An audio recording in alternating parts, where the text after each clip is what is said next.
Guess who came to visit again?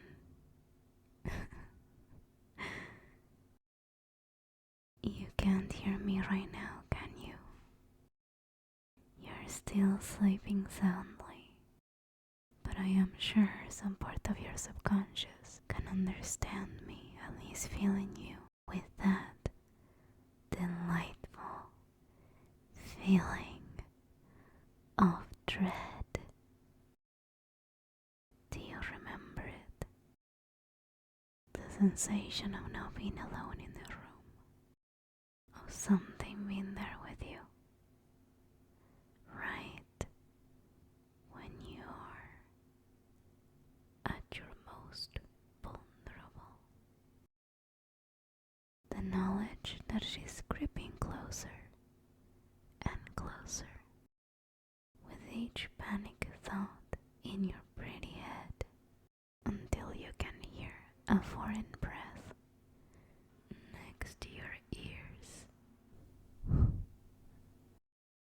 Feel a single claw gently caressing your skin from your toes all the way up to your neck,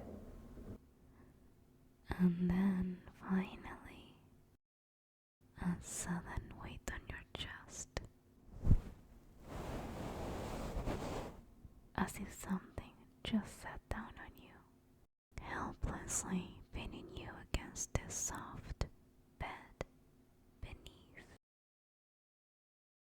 Oh, looks like that woke you up. Shh. Don't try to struggle. Insiel says you can't move your body right now. Trying to break the sleep paralysis will only terrify you more.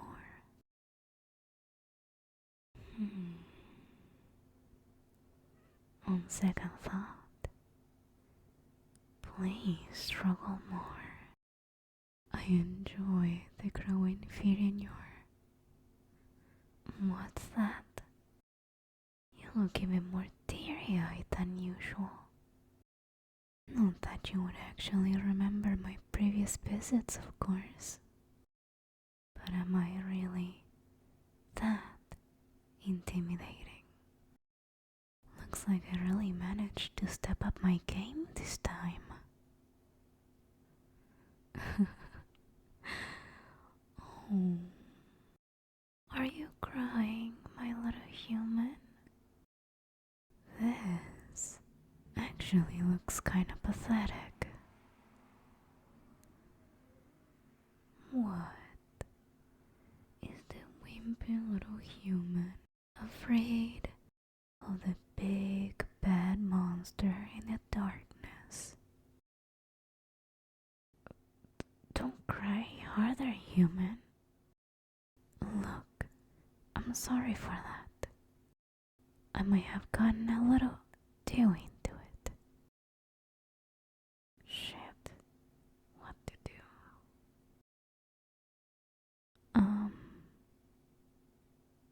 Would it help if I don't know, pat your head or something? I am sorry. I totally forgot about what I look like right now. Let me dispel the illusion. See, I'm not that different from you. Well, except for the horns on the tail. But try not to focus on them, okay? Oh, thank the flames. That seems to have calmed you down a little. Is it okay if I touch you now? Thank you, you little human. There. Let me also wipe your tears away. You know, your eyes are way too pretty to be hidden behind a layer of tears like that. Oh no, I'm sorry. I can't really do anything about the paralysis once it starts. It just has to wear off on its own. But I promise I won't do anything to hurt you in the meantime. How long will that take? I don't really know. It differs from person to person. 5 to 10 minutes maybe? Alright, I'm sorry for not telling you earlier.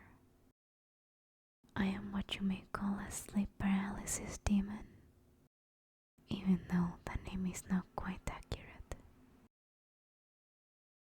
Why not? Well, it makes it seem like there are many kinds of demons that are completely different from each other, when in reality, we are all fundamentally the same and only have different preferences and associations. I, for example, am associated with fear. I need to absorb it from humans in order to feed myself and make use of sleep paralysis to do so. But I could also use any other technique, just as any other demon could induce sleep paralysis with a bit of practice. But I am rambling again. When we were talking about you, why did you cry like that? I try not to distress my victims too much. But was it something I did? Oh, so you had a nightmare. That certainly explains how scared you were. What? Being scared of a nightmare is nothing to be embarrassed about. Why would you even think that? Because that's what everyone says. Well, they are most definitely wrong about that. Don't tell me they also told you that it makes you weak. No, absolutely does not.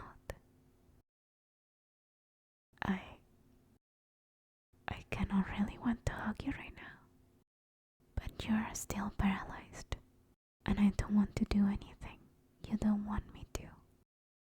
So I'll need some kind of verbal consent. Thank you for trusting me so much. Let me just get in there.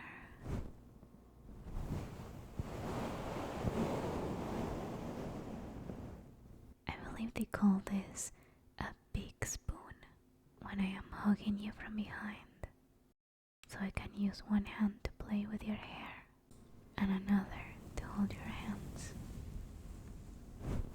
Like that. Please tell me if you're uncomfortable.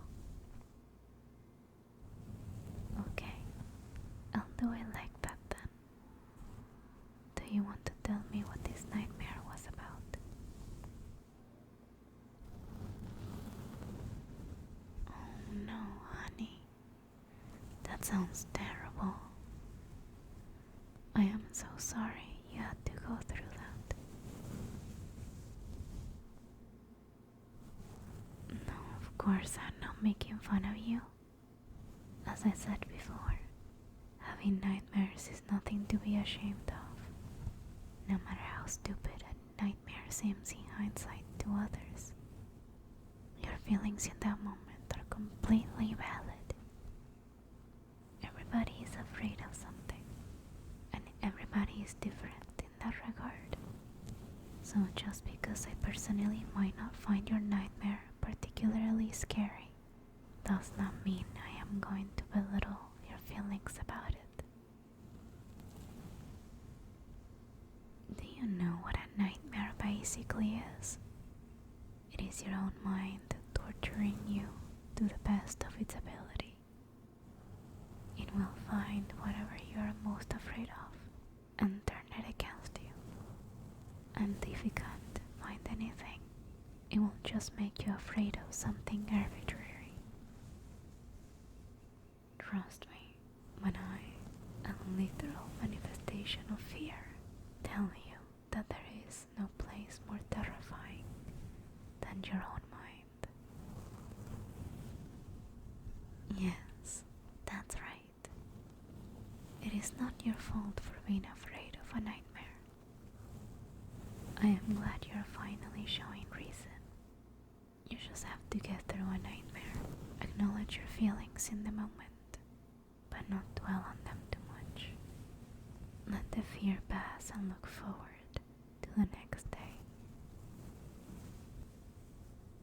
You really needed to hear that, didn't you? Your body and mind are much more relaxed now compared to earlier. Speaking of which, by the way you just subconsciously snuggled deeper into my embrace, I assume that the sleep paralysis has worn off.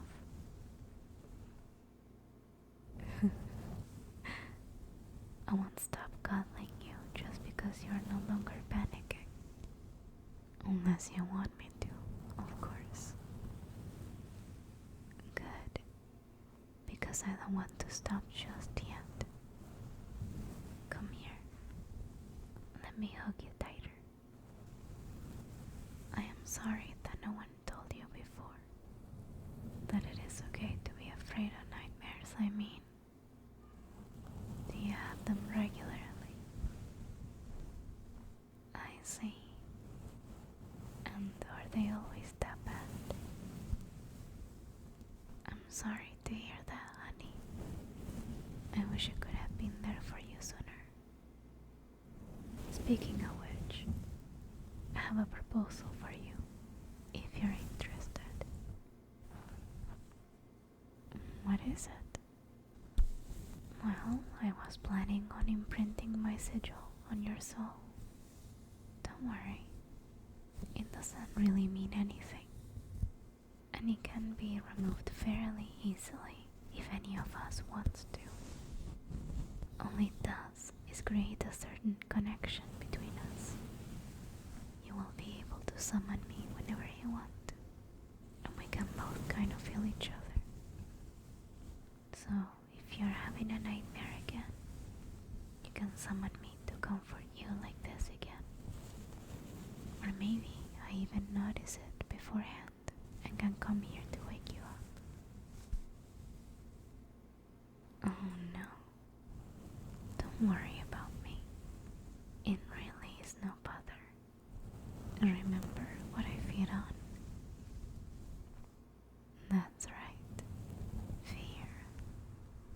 So if nothing else, I will at least get a meal out of simply coming to your side. Now, does this sound like something you like? Great. Then hold still for a moment while I put my hand on your forehead. And done. Of course, you didn't feel anything. You humans are not capable of using magic, so how would you be able to perceive it? I shared a bit of mine with you, so you can perform a simple summoning spell. Yes, kind of like a pact. It's what we demons are famous for after all. Maybe infamous is the better word, though. What are the terms of the contract? Well, my part is to answer your summon whenever possible and provide comfort. And your part is to definitely call on me whenever you need me. Simple, right? You don't have to try to speak through that yawning. All of this must have taken a lot out of you, am I right? First having that nightmare, and then being woken by a demon. Now that the adrenaline is fading, it is only natural that all that tiredness comes crashing back down on you at once. It's okay. Just go to sleep. I will be sure to protect you. But, just so you know, I probably won't be here when you wake up. I will try to stay here as long as I can. But demons can only spend a limited amount of time in this world. So don't be disappointed tomorrow, okay? Good. Then just get comfortable and close your eyes.